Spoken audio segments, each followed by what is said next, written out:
China has reacted with predictable anger to this week's official announcement of the so-called AUKUS Pact.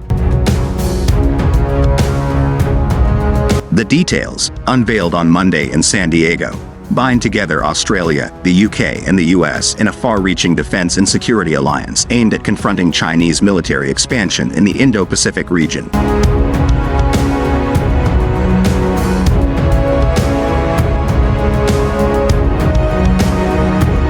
Going down a dangerous road, disregarding the concerns of the international community, and even risking a new arms race and nuclear proliferation, are just some of the accusations being leveled by Beijing at this trio of Western allies. Region, from ASEAN to Pacific Islanders to the People's Republic of China. Not since the U.S. congressional leader Nancy Pelosi made her controversial visit to Taiwan last summer has China expressed such intense disapproval of Western actions. China, the world's most populous nation, with the world's largest army and navy, says it is starting to feel penned in by the U.S. and its allies in the Western Pacific.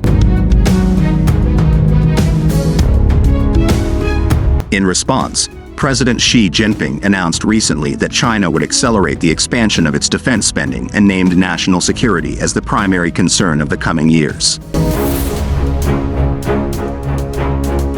Little wonder then that UK Prime Minister Rishi Sunak spoke this week about a dangerous decade ahead and the need to gear up to meet the growing security challenges. Hello and welcome to the Washington Foreign Press Center's Hybrid Brief the Wire.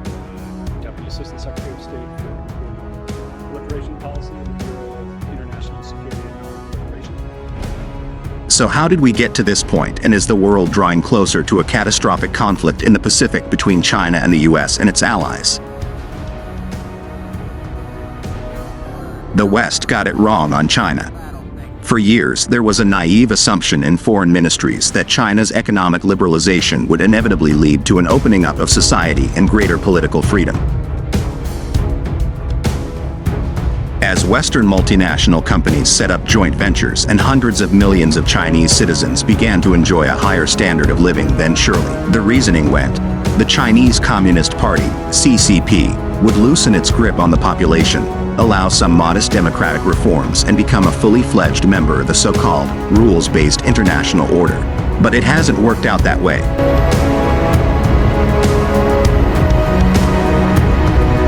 Yes, China has become an economic giant, a vital, integral part of the global supply chain and the most important trading partner for countries all over the world.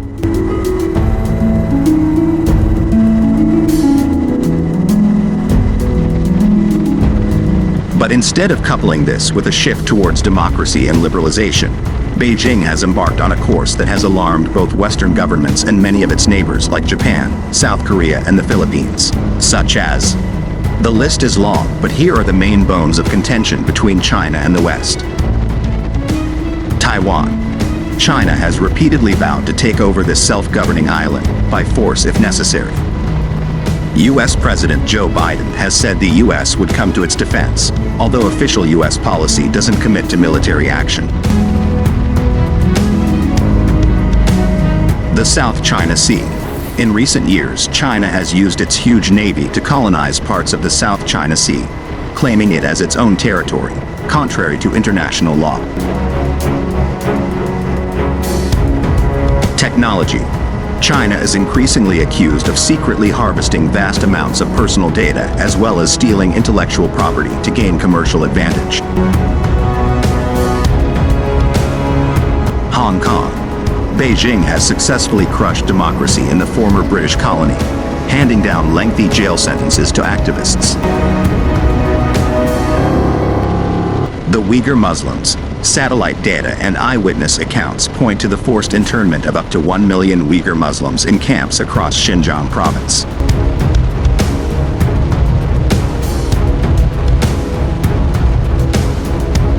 Militarily, China today is a force to be reckoned with. In recent years, its People's Liberation Army has made enormous strides in technology and innovation as well as numbers.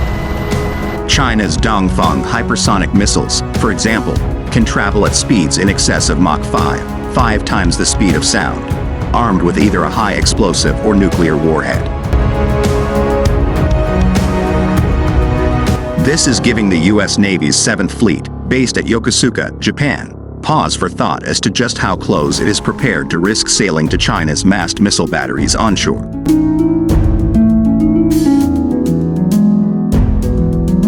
On nuclear ballistic missiles too, China has embarked on a program of rapid expansion, aiming to treble its number of warheads as it builds new silos out in remote western regions.